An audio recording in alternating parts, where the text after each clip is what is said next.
So I was driving around doing doing a Walmart order, waiting for another. Actually, I think it was after a Walmart order. I was waiting for another Walmart order to come through, and I get an email from DoorDash, and it says, "Levi, tell Congress to include Dashers in the No Tax on Tips Act."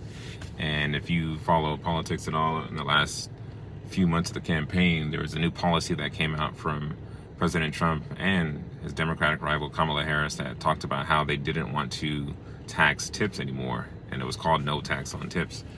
And so my assumption when I heard that, I was like, oh, that sounds great. I would not mind doing that. I've been doing gig work for just over a year now, full time, and over half of my income, I would say about 60% of my income comes from tips.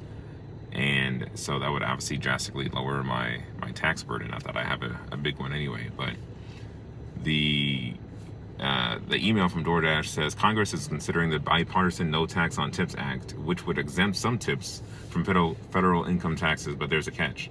The exemption wouldn't apply to tips received by Dashers and other independent contractors. That means your tips stay taxed while others' tips won't be. So I was like, what in the world? That sounds kind of ridiculous on its face. Why wouldn't you be able to restrict or remove taxes on tips for Dashers and like people that do Uber Eats or Walmart Spark or Amazon Flex or whatever, and include tips on others? And I looked up a Wall Street Journal article to try to figure out why they're not including the taxes for DoorDash and Uber Eats drivers on this bill that they're proposing. And obviously nothing's set in stone. They're still hammering out all the details, so it's possible that they will still include it.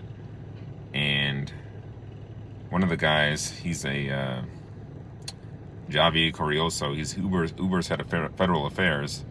He said that we've become a major component of how consumers tip. If Congress is going to move in the direction of prioritizing this no tax on tips concept, we're engaged in asking lawmakers to support Uber drivers and Uber Eats couriers as fairness issues. That's the same thing that DoorDash is doing, sending out an email saying you can take action. Just click a button.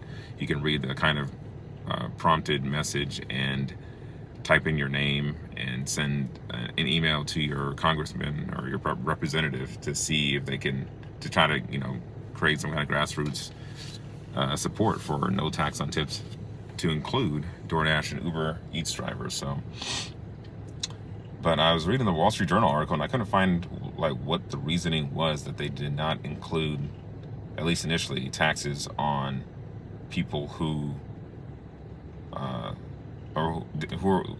I couldn't figure out why they didn't include Uber Eats and DoorDash drivers and people who are classified as independent contractors. I think that may have been the reason. It wasn't exactly clear in my estimation. But one guy on here, or I don't even think they quoted somebody, they just said tax experts criticized the proposal as an unprincipled carve-out in the tax base and highlighted the inequity it would create with other low-wage workers who don't receive tips, such as janitors and security guards. I'm just like, who are these experts these days that are making these critiques? Because that makes zero sense. Janitors and security guards, by definition, that I'm aware of, are employees, so they're not receiving taxes on their tips because they don't receive tips. So why would that be unfair for them to not get taxed on something they don't even receive? That didn't make any sense to me. So I don't know.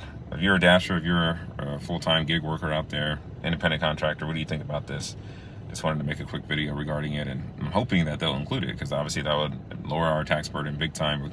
We can keep more of our money and be able to invest it in ourselves and our families and all that kind of stuff. So what do you think? Let me know in the comments below.